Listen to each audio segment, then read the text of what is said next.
नमस्कार, मैं रचना शर्मा चढ़ती कला टाइम टीवी देख रहे सभी दर्शकों का स्वागत करती हूं। आप देख रहे हैं हरियाणा न्यूज। समाचारों की शुरुआत से पहले एक नजर आज की मुख्य सुर्खियों पर।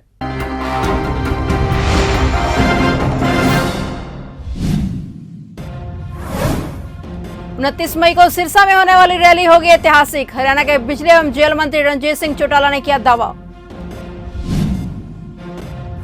जेलों में बंद कैदियों की मानसिकता में बदलाव लाने के लिए प्रयास कर रही मनोहर सरकार। 31 मई को कुरुक्षेत्र में खुलेगा जेल फिलिंग स्टेशन।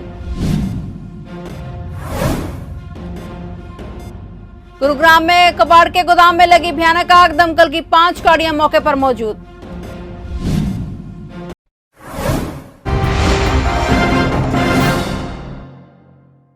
और अब समाचार विस्तार से। हरियाणा के बिजली एवं जेल मंत्री रणजीत सिंह चौटाला ने दावा किया है कि मुख्यमंत्री मनोहर लाल की अध्यक्षता में 29 मई को सिरसा में होने वाली रैली ऐतिहासिक होगी। इस रैली में सिरसा जिला के अलावा फतेहाबाद सहित आसपास के क्षेत्रों से भी बड़ी संख्या में जनता भाग लेगी। चंडीगढ़ में प्रेस वार्ता के दौरान रणजीत चौटाला ने कहा कि रैली के प्रति लोगों में भारी उत्साह है। रैली में 60,000 से भी अधिक संख्या में लोग भाग लेंगे। उन्होंने कहा कि कांग्रेस सहित अन्य दलों की इस दिन होने वाली रैलियां इस ओड़ा रैली के आगे मुकाबला नहीं कर पाएंगी। यह रैली नंबर 1 पर रहेगी। उन्होंने कहा कि यह रैली अपने आप में पिछले रिकॉर्ड ध्वस्त करते हुए एक नया रिकॉर्ड कायम करेगी। प्रदेश के मुख्यमंत्री मनोहर लाल व अन्य पूर्व मुख्यमंत्री भी इस बात की चर्चा करते हैं। उन्होंने कहा है कि 29 मई को ओड़ा में ज्यादा से ज्यादा संख्या में पहुंचकर मुख्यमंत्री मनोहर लाल को सम्मान देने का काम करे। एक हफ्ता से मैं सिरसा में था और मैंने सभी 5 कॉन्स्टिट्यूंसी विजिट कर ली, वर्कर्स मीटिंग कर ली। गांव में कहीं नहीं गया, खाली वर्कर्स मीटिंग पे, और वर्कर्स को बुला के उन्हीं से कराए। नंबर ऑफ व्हीकल्स कैसे लाएंगे, ट्रैक्टर से आएंगे, बसों से आएंगे, क्या करेंगे। हमारा जो मिल के टोटल असेसमेंट हुआ है, मैं कभी आज तक मीडिया में जब भी कोई बात हुई है मैं ठीक को ठीक कहता हूँ, गलत को गलत कहता हूँ, कभी बढ़ा के ऊपर नीचे बात नहीं करता। मैं आज आपसे पुख्ता पूरी अथॉरिटी से कह के जा रहा हूँ, हमारी भीड़ 50,000 क्रॉस करेगी। अब कितनी हो ये बात मैं इस बात को जिम्मेदारी से कह रहा हूँ। अब मैं फिर बैठूँगा, इट विल क्रॉस 50,000। बहुत बड़ी रैली होगी, रिकॉर्ड तोड़ रैली होगी। हमारे मुख्यमंत्री जी ने जो पीछे अभी गए एक हफ्ता पहले 368 करोड़ रुपए की सौगात दी, लोगों में एक विश्वास बढ़ा है कि हमारे इलाके के काम खूब दबा के होंगे। और मैं भी गया हूँ, हल्के में गया हूँ, तो लोगों का जो सारा हुआ है। अभी हमारे प्रधानमंत्री जी जो गए हैं, क्वाड सम्मेलन में गए, उससे पहले बर्लिन में गए, जो बोलते हैं लोगों में एक बार फिर वही क्रेज जो बीजेपी के लिए पहले कभी खड़ा था, वही मामला बनता जा रहा है। लोग लंबे समय तक नहीं रुकते, लोग देखते हैं कि ठीक जगह कहाँ पहुँच जाएँ, तो पहले से अपने आप ही अपने रिमोट से चलते हैं। जो मैं सारा समझ के आया हूँ कि बहुत ज़बरदस्त उत्साह है लोगों में, और लोग मुख्यमंत्री जी को सुनना चाहेंगे। वो जब किसी ज़िले में है तो उनका पूरा स्वागत होगा और ये ज़बरदस्त भीड़ जाएगी। हरियाणा के बिजली एवं जेल मंत्री चौधरी रणजीत सिंह चौटाला ने कहा है कि हरियाणा सरकार अब जेलों में बंद कैदियों की मानसिकता में बदलाव लाने के लिए प्रयास कर रही है, ताकि उन पर लोगों का भरोसा बढ़े। इसके लिए जेल सुधारों की दिशा में अनूठी पहल करते हुए प्रदेश में 11 स्थानों पर जेलों की जमीन पर पेट्रोल पंप खोलने का प्रस्ताव है, और इसकी शुरुआत 31 मई को कुरुक्षेत्र में जेल फिलिंग स्टेशन खोलकर की जा रही है। यह जानकारी चौधरी रणजीत सिंह चौटाला ने आज यहां अपने कार्यालय में पत्रकारों को संबोधित करते हुए दी। चौधरी रणजीत सिंह चौटाला ने कहा कि इन जेल फिलिंग स्टेशनों के लिए पहले जेलर द्वारा कैदियों के प्रशिक्षण की व्यवस्था की जाएगी, और इसके साथ ही उनके कार्य व्यवहार के आधार पर ड्यूटी रोटेट की जाएगी। उन्होंने बताया कि कुरुक्षेत्र में जेल फिलिंग स्टेशन के कार्य प्रदर्शन के बाद 10 अन्य स्थानों पर जेल फिलिंग स्टेशन खोले जाएंगे, जिनमें अंबाला, यमुनानगर, करनाल, झज्जर, फरीदाबाद, गुरुग्राम, भिवानी, जींद और हिसार में 2 स्थान शामिल हैं। चौधरी रणजीत सिंह ने कहा कि योजना का उद्देश्य कैदियों को भी आम समाज का हिस्सा बनाना है। उन्होंने कहा कि जब लोग इन फिलिंग स्टेशनों पर तेल भरवाने आएंगे तो देखेंगे कि कैदी भी आम जनमानस की तरह कार्य कर सकते हैं। उन्होंने कहा कि अन्य कैदियों को भी संदेश देना है कि वे भी अपने व्यवहार में बदलाव लाएं।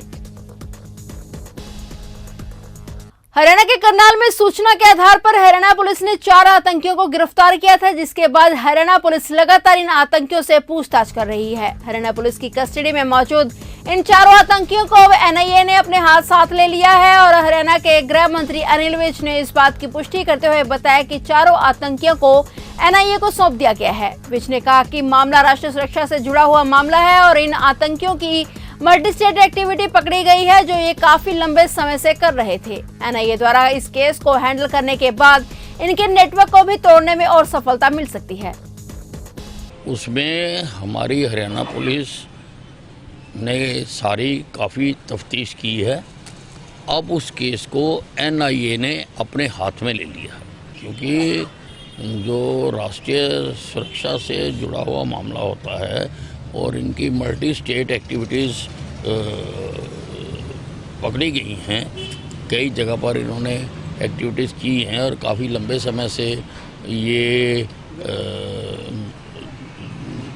एक्टिविटी कर रहे थे। तो एनआईए के पास जाने से और जानकारियां इसमें निकाली जा सकती हैं, हासिल हो सकती हैं और इनके नेटवर्क को और अंदर तक जाके तोड़ने में सफलता मिल सकती है। स्वच्छ भारत मिशन के प्रदेश वाइस चेयरमैन सुभाष चंद्र ने अपने निवास स्थान पर आमजन की समस्याओं को सुना और इस दौरान प्रदेश वाइस चेयरमैन सुभाष चंद्र ने लोगों की समस्याएं सुनकर उनका तुरंत समाधान कराने के लिए अधिकारियों को फोन किया। एक बहुत ही पुरानी समस्या गांव बस्सब की काली माता मंदिर के से लेकर वाल्मीकि चौपाल तक जो हाई वोल्टेज बिजली की तारें मकानों के ऊपर से जा रही थी, उन तारों को तुड़वाकर उनकी जगह पर केबल लगवाने के लिए तुरंत एसडीओ निसिंग मनीष लांबा को फोन किया और कहा कि जल्द इसके बारे में जानकारी देने की बात कही। इसके अलावा उन्होंने और भी कई समस्याओं का मौके पर ही निपटारा किया। इस मौके पर समाजसेवी रण सिंह गोंदा ने कहा कि भाजपा सरकार में अगर कोई भी अपनी समस्या बताता है तो उस समस्या का हल स्वच्छ भारत मिशन के प्रदेश वाइस चेयरमैन तुरंत प्रभाव से संज्ञान लेकर उस कार्य पर कार्रवाई भी करवाते हैं और समस्या का समाधान हो जाता है। तो देखिए, वैसे तो मैं निरंतर काफ़ी वर्षों से चेयरमैन साहब के संपर्क में हूँ और नियमित आता रहता हूँ। ऐसा कोई महीना या जैसे सप्ताह नहीं रहता। जब भी मैं चेयरमैन साहब के पास आता हूँ तो यहाँ मुझे ये सारा कक्ष भरा मिलता है और लोग यहाँ जो समस्या लेकर आते हैं, चेयरमैन साहब की एक सबसे बड़ी विशेषता है कि कई बार जो व्यक्ति इतनी दूर दराज से आता है कि कई बार उसको क्या होता है कि वो किसी विधायक, मंत्री, एमएलए या चेयरमैन के पास जैसे लोग आते हैं तो उनको कई बार ये होता है कि आप लिख कर दे जाओ, मैं बात कर लूँगा।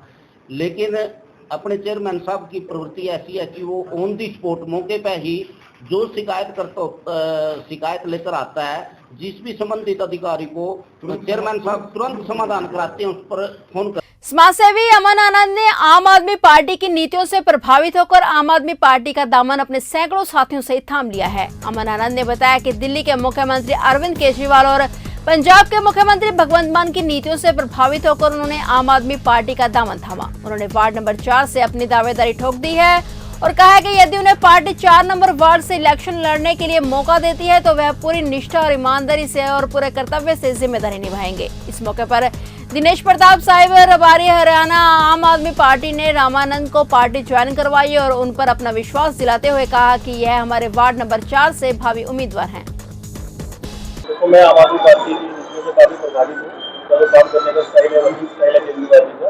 और जो यहाँ पे हमारी टीम है, बलवान ठाकुर जी, हुड्डा जी, अन्य हमारी जितनी भी टीम है, तो जो वर्किंग स्टाइल है उससे प्रभावित होकर मैंने इसको ज्वाइन किया है और मैं अपना बेस्ट देने की कोशिश करूँगा। मेरे साथ मैं एक्चुअली एक्स-लीगल एडवाइजर हूँ साल का था और हमने लाला गुरुग्राम मार्केट उन्होंने सबने मतलब आम आदमी पार्टी का। हरियाणा पुलिस प्रशासन ने एक नई मुहिम चलाई है जिसमें पुलिस थानों में जमा की हुई शराब को नष्ट करने को कहा गया है। अंबाला के एसपी जशनदीप रंधावा से बातचीत करने पर उन्होंने बताया कि उन्होंने एक मुहिम चलाई थी जिसमें जितने भी थानों में जमा की हुई शराब पड़ी थी जिसका कोई भी क्लेम नहीं कर रहा था, उन्हें नष्ट कराया जाए, क्योंकि सारा माल पड़े हुए गल सड़ जाता है, जिसकी वजह से अधिकारियों और कर्मचारियों को बहुत परेशानी का सामना करना पड़ रहा है। उन्होंने यह भी बताया कि उन्होंने डीसी साहब और एक्साइज डिपार्टमेंट से बात करके हाई लेवल कमेटी कंस्टिट्यूट कराई है। उन्होंने बताया कि पहले भी जिले में यह डिस्पोजल चल रहा था, लेकिन हाल ही में यह डिस्पोजल शाहजहांपुर के पुलिस स्टेशन में चल रहा है, जहां पर लगभग 39,000 शराब की बोतलें नष्ट की जाएंगी। हमने देखिए, ये अक्सर देखा गया कि हमारे पुलिस स्टेशन की जितनी भी प्रेमिसेस हैं वहाँ पे माल मुकदमे से भरी रहती हैं, जिसके कारण हमारे जो अधिकारी और कर्मचारी हैं उनको वहाँ पे रहने में काफ़ी कठिनाइयाँ होती हैं। जो जगह है वो भी काफ़ी वेस्ट होती है और कुछ माल मुकदमा ऐसा होता है जो गल सड़ जाता है, जिससे बीमारी फैलने का भी अंदेशा होता है। इसी लिए हमने एक मुहिम यहाँ पे चलाया था कि जितनी भी दारू थानों के अंदर पड़ी हुई है, जिसको कोई क्लेम नहीं कर रहा, तो उसको नष्ट करवाया जाए। इसके लिए हमने डीसी साहब और एक्साइज डिपार्टमेंट से कोऑर्डिनेट करके हमने हाई लेवल कमेटीज़ कॉन्स्टिट्यूट करवाई और पहले भी हमने पूरे ज़िले के अंदर ये डिस्पोजल चल रहा था। अभी हाल ही में हमारा डिस्पोजल पुलिस स्टेशन शहजादपुर में चल रहा है, जहाँ पे लगभग 39,000 दारू की बोतलें जो हैं वो डिस्ट्रॉय की जाएंगी और ये मुझे उम्मीद है कि कल भी ये प्रकरण चलता रहा और आज ये सारी की सारी लगभग 39,000 बोतलों को हम नष्ट करने में कामयाब होंगे। यमुनानगर चाइल्ड वेलफेयर कमेटी वे चेयरपर्सन प्रीति जौहर व मोना चौहान सुप्रिटेंडेंट बालकुंज ने 2 साल पहले गुमशुदा हुई एक लड़की को उसके घर पहुंचाया व माता पिता से मिलवाया गया। चाइल्ड वेलफेयर कमेटी के चेयरपर्सन प्रीति जौहर ने बताया कि लड़की 2 साल पहले बिना बताए घर से चली गई थी व उसके बाद करनाल, कुरुक्षेत्र, अंबाला, बालकुंज में रही। हाल ही में जिला यमुनानगर लाई गई लड़की का नाम नीतू बताया गया है। कोरोना के दौरान लापता हुई नीतू को अपने घर पहुंचकर खुशी हुई। 4 दिन के बाद जो है आज अपने माता पिता को हम जो है सेफली हैंडओवर कर रहे हैं, उनको सौंप रहे हैं, जो पिछले 2 साल से कोरोना जब से लगा था तब से गुम थी। तो ये हमारे शहर के लिए और इस लड़की के लिए बहुत अच्छी बात है कि आज ये वापस अपने माता पिता के पास जा रही है और सुरक्षित जा रही है, सबसे बड़ी बात है। मैम क्या नाम है इनका? नीतू नाम है इनका। तो इनके माता पिता को मिलने में 2 साल का समय लग गया, तब तक ये कहाँ पे रहे अब तक? देखिए, हमारे पास 2 साल का समय नहीं लगा, हमारे पास 4 दिन का समय लगा है। हमने 4 दिन के अंदर इसके माता पिता को ट्रेस किया है, जिसमें मोना जी का बहुत बड़ा अहम रोल रहा इसके माता पिता को ट्रेस करने में। 2 साल पहले ये अम्बाला, फिर करनाल और करनाल से कुरुक्षेत्र से फिर हमारे पास आई थी। तो ये इसका ज़्यादा टाइम करनाल में जो MDD बाल भवन एक आश्रम है, बाल आश्रम, उसमें ये बच्ची ज़्यादा समय रही है। तो उसके बाद ये लाडवा के एक होम में थी और वहाँ से हमारे पास WCD के ऑर्डर से आई थी। कितने समय से ये माता पिता से दूर? ये जुलाई 2019 से। हरियाणा के गुरुग्राम जिले के सेक्टर 17-18 में एक कबाड़ के गोदाम में भीषण आग लग गई। आग लगने की सूचना दमकल विभाग को दी गई। सूचना मिलते ही दमकल की गाड़ियां मौके पर पहुंची और आग बुझाने के कार्य में जुट गई। दमकल विभाग के कर्मचारी ने बताया कि यहां दमकल की 5 गाड़ियां मौजूद हैं। आग लगने के कारणों का तो पता नहीं चल पाया। फिलहाल इस हादसे में किसी के हताहत होने की कोई खबर नहीं आई है। जटनाना पुलिस ने नियम तोड़ रहे लगभग 70 वाहनों के चालान किए। क्षेत्र में किसी भी आपराधिक घटना को रोकने के लिए जटनाना पुलिस पूरी शक्ति बरत रही है। इसके तहत सड़कों पर घूम रहे बिना नंबर प्लेट और नियम तोड़ने वाले वाहन चालकों के चालान किए जा रहे हैं। इसी कड़ी के तहत पिछले 8 दिनों में लगभग 70 वाहनों के चालान किए गए। इनमें ज्यादातर वह वाहन थे जिन पर नंबर प्लेट नहीं थी या वाहनों को मुंह पर कपड़ा बांधकर चला रहे थे। फिलहाल हरियाणा न्यूज में इतना ही और नए समाचारों के साथ फिर से हाजिर होंगे। तब तक के लिए देखते रहिए चढ़ती कला टाइम टीवी।